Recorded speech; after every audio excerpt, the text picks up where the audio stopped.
about to move into our next unit, Unit 3, and Unit 3 is about compounds. And so I am going to start the unit by giving you a discussion of ions, which are charged atoms.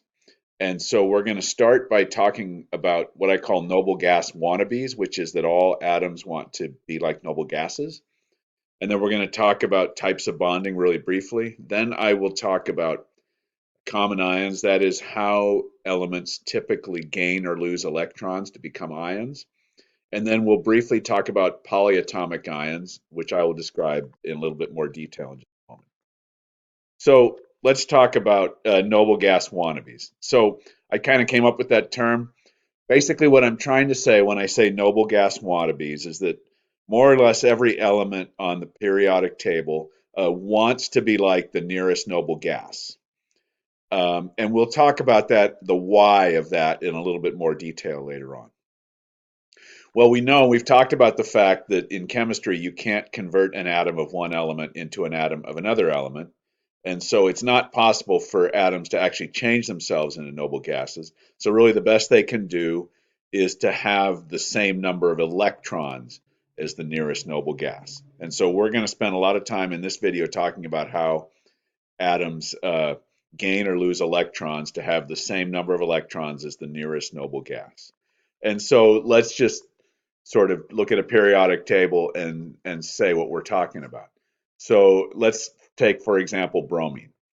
Bromine, element 35, its nearest noble gas is krypton, element 36. And so bromine is going to tend to want to gain one electron so that it will have the same number of electrons as krypton. If we think about oxygen, here, element 8, its nearest noble gas is neon, element 10, and so oxygen is going to tend to want to gain 2 electrons so that it can be like neon. If we look over at the other side of the periodic table, let's say, for example, strontium. Strontium is element 38. Its nearest noble gas is not xenon over here in the same period. Its nearest noble gas is actually krypton. You'll notice that strontium is element 38, krypton is element 36. And so strontium, rather than gaining electrons, is going to want to lose 2 electrons to become like krypton. If we look at sodium, sodium here is element 11. Its nearest noble gas is not argon, element 18, but neon, element 10. And so sodium is going to tend to want to lose 1 electron to be like neon. We're going to focus in this video almost entirely on what are called the main group elements, elements in groups 1, 2, and then 13 through 18, or 3A through 8A. We're not going to say much about transition metals in this video. Okay, so metals tend to imitate the nearest noble gas by losing electrons, and therefore they become positively charged, and a positively charged particle is known as a cation. Nonmetals, and the examples we gave were bromine and oxygen, tend to imitate the nearest noble gas by gaining electrons and therefore becoming negatively charged, and we call a negatively charged particle an anion.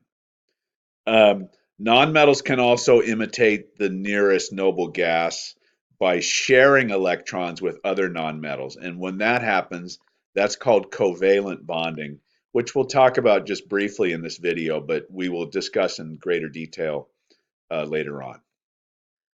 So that leads to 2 types of compounds. You can have either ionic compounds, in which you have a positively charged ion and a negatively charged ion coming together to bond.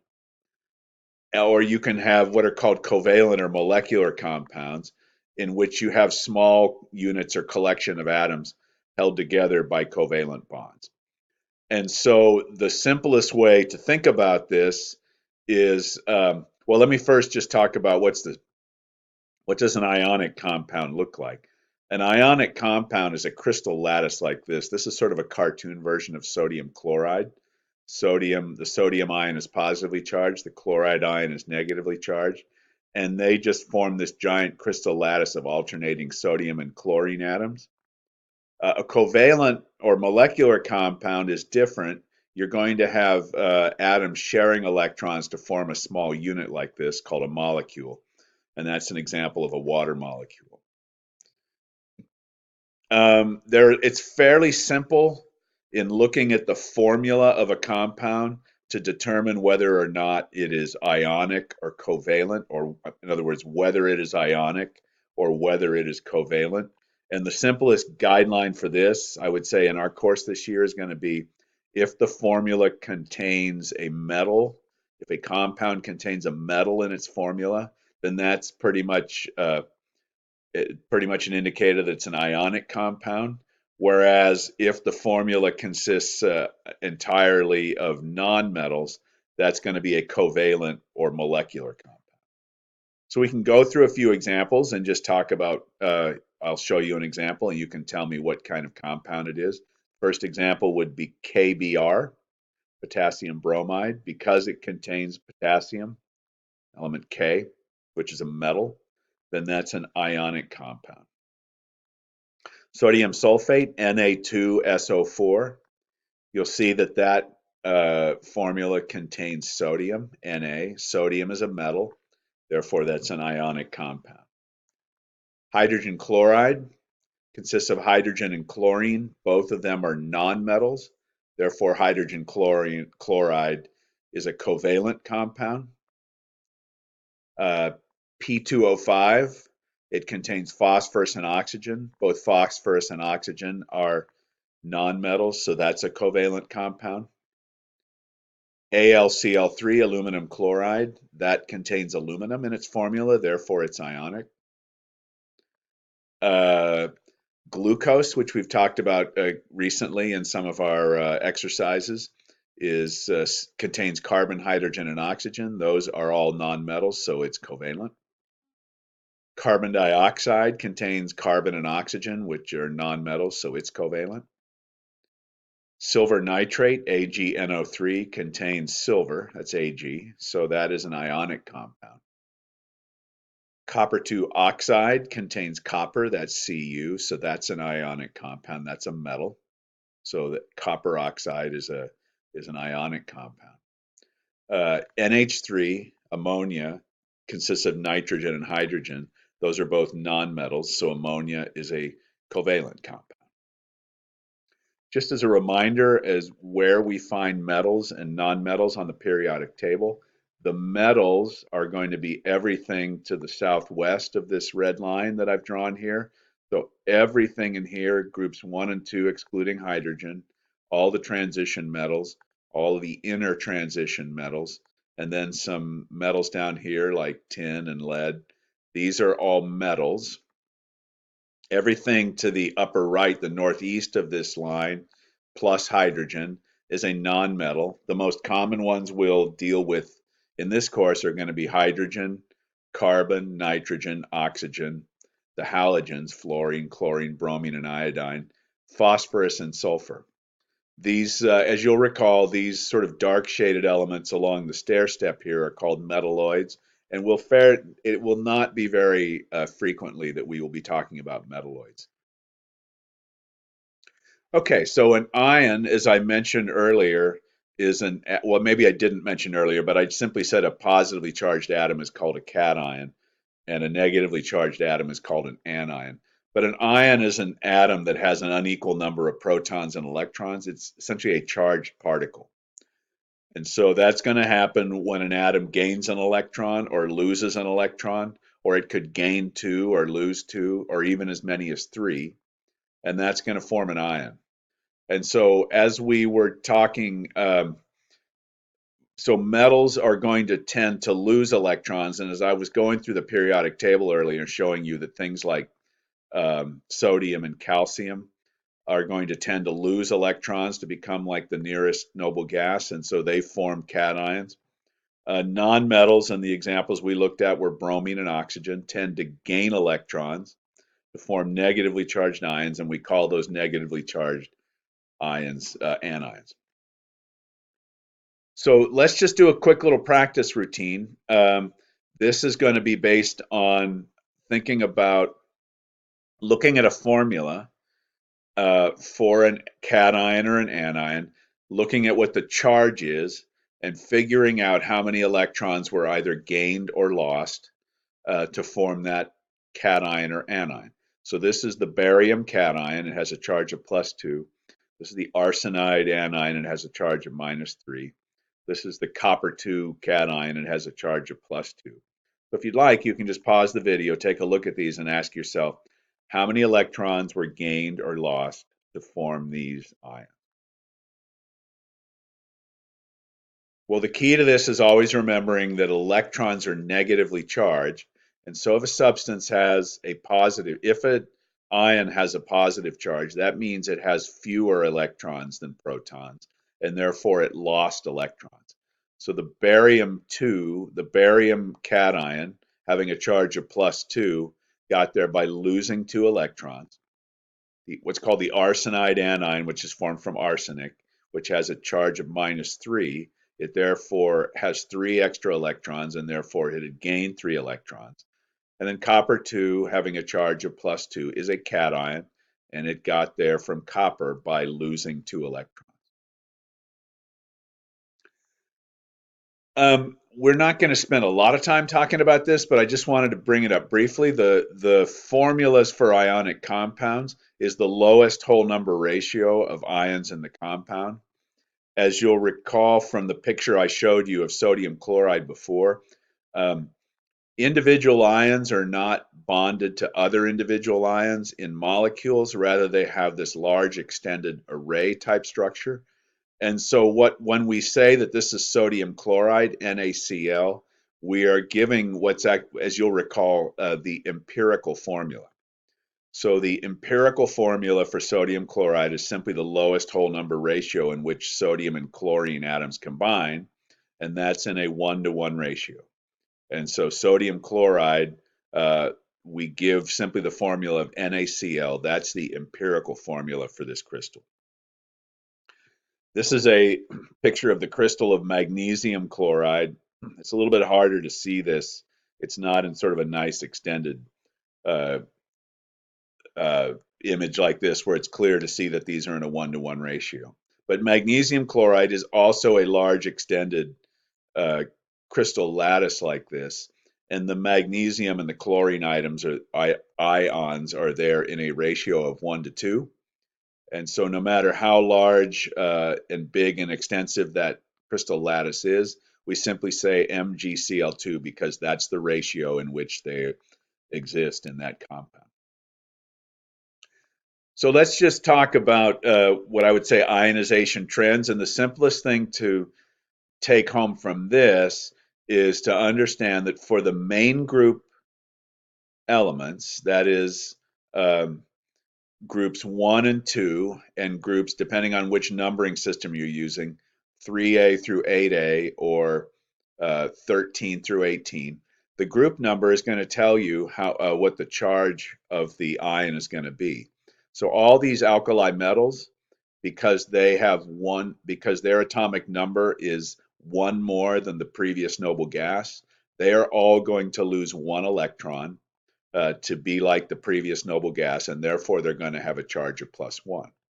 All of the alkaline earth metals, because they have atomic numbers that are 2 higher than the previous um, noble gas. So, for example, magnesium is element 12, neon is element 10. Magnesium wants to be like neon, and so it loses 2 electrons so that it can have the same number of electrons as neon. And so you'll notice that all the group 2, all the alkaline earth metal elements have charges of +2 when they ionize. If we look over here at the nonmetals and we look at group 7 or 17, which is the halogens, you'll notice that they all have atomic numbers that are 1 less than the nearest noble gas, and therefore they're going to gain 1 electron to be like the nearest noble gas.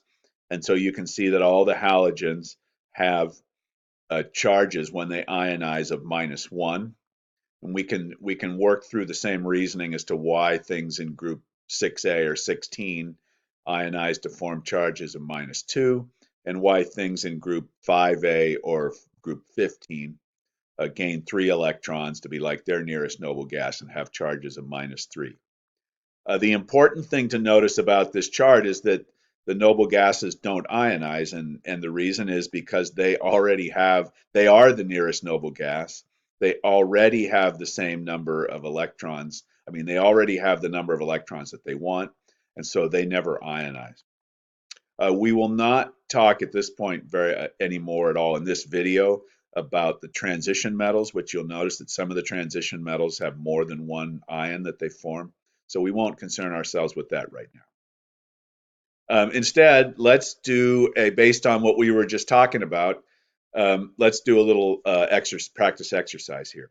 So using only a periodic table as your guide, and what I mean by that is don't go back to the previous slide in this presentation.